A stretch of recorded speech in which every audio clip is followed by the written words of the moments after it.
Are you uneducated and don't know how to use a tube tester? Today I'm going to show you how to use a tube tester because for some reason I didn't know how to use one either when I got it. That makes no sense. So today we are using our beautiful, my prized possession, Precision Tube Master Series 1012. Only the finest in tube testing technology. So we're going to get into this. This is really easy to use, but I didn't know how to use it when I got it. And for anyone who is also not knowing how to use one of these things, now you're gonna find out. A lot of people, they'll be like, oh, no, this isn't my tester, so I shouldn't watch this video. Watch this video because you can apply the knowledge you learn to this tester. So I've already gone through, I've replaced crumbling wire, basically restored this thing. It's really simple, and it's an amazing circuit on the inside of this thing because it's just wiring. Now mine is modified, so it has television tube stuff in it, but I don't know how to use that modification stuff. So yeah, but on a lighter note, let's get into this. So there's a couple of things you need to think about. One, we have the magic scroll down below. And two, if you're smart and you're not too old of a grandpa person, you can actually get one of these things. This is online, it's free, or at least it was for me.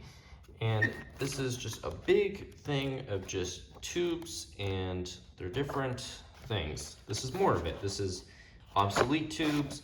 This is tubes that might not have been listed on here, and tubes that are listed on here. This is very limited because it's not like they can fit every tube in existence onto their magical scroll because it's paper.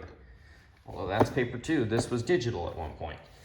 That makes no sense. So anyways, we're gonna fire this up. So step one, now I don't know how your tester might fire up, but mine fires up like this. Press that button, fires up.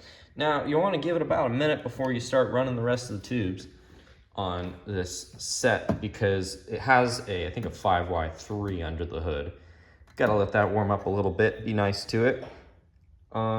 Let's talk about just how to set up things for this tube tester. So this is my fancy wall of tubes I've screwed to my desk because why not? Let's test a tube. Oh, thank you. Okay, this is a 6G, oh, it's not loading. Wait, can you focus please? Hang on. 6GM6 Raytheon tube. And we're gonna pull it out. Okay, you are not what I thought you were. You are, in fact, not a 6GM6 tube. You are a 1X2B. Is that a B or an 8? Oh, wow, okay. I guess this tube is just cooked. Okay, how about we go pick a magical tube from our magical tube stash to show you guys how this thing goes. Or not magical tube stash, actually. Let's go you. I choose you. Okay, hang on. I gotta put you down. Because what you want to do is with these glass tubes with Bakelite sockets, like this beautiful 6F6 here, you want to be careful that you don't pull the glass too hard, or else you're gonna pull it out of the socket and break some stuff. So if we're looking 6F6, I don't know if, okay, it's not gonna be in here, I promise you. And if it is, then I'll be shocked. Hang on, let's take a look actually. 6, nope, not up, because it would have been right there. Unless it shows up on the, forget it. So, in that case, I've already tested this one, it's weak, 6F6. So here's what we're gonna do. This is basically a book for tubes that aren't listed on the magical scroll down here. And what you're gonna do is, this is one for obsolete tubes as well. You can find these online for either free or just a cheap price. So you're gonna go through here and you're gonna find your tube. I gotta go pretty far through here. There's quite a few tubes that start with the number 6F6 right here. 6F6. So here's what you're gonna do. You have letters lining here, and you have numbers. really simple to comprehend. And if you can't comprehend this, I think you should quit this hobby. In that case, A goes to 1. So we're gonna bump A all the way to 1.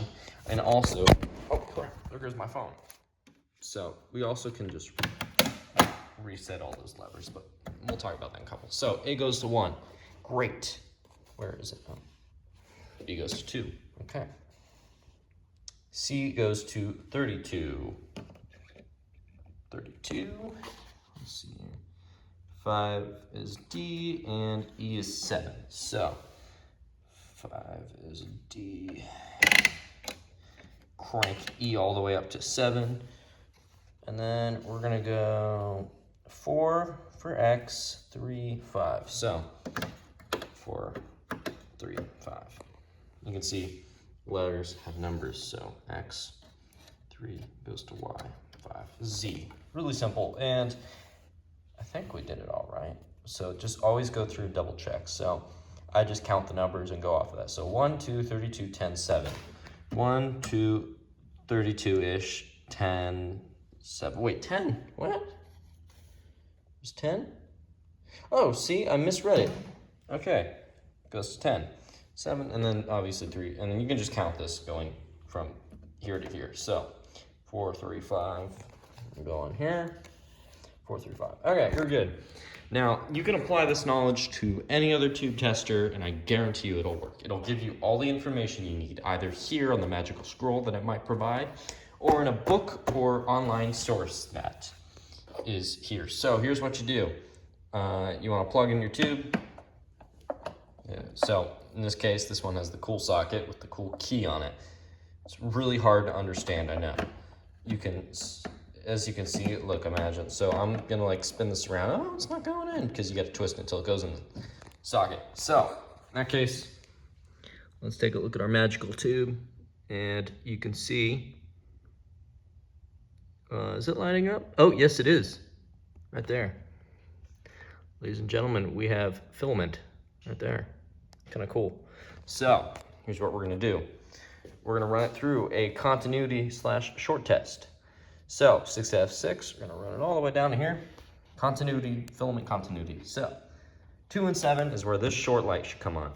Not all sets have this, but this tester in particular does.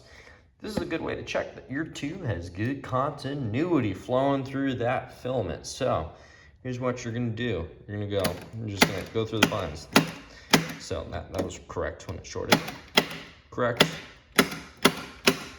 Nothing else. If it quick flashes, it's fine. So we'll, because this thing has had a second to warm up and do its thing, we're just gonna hold down this button. So just like that. See, I'm just holding it down, right? And this tube tests good. See what I'm doing here? Also, to increase accuracy, use your line or zero adjustment if you have one on your tester. So, just like that. It's good. And that is the basics of testing a tube. Now that I know that this tube is weak, but it's good, you're now going to put it back into its cool socket in this beautiful Atwater Kent 725 I'm working on. It's good. I have a tube coming in today for that thing. I think it's a 6K7. I hope that this little tutorial was helpful, and I wish the best of luck in your tube testing journeys, and I will be back another day for another uneducated lesson in my workshop.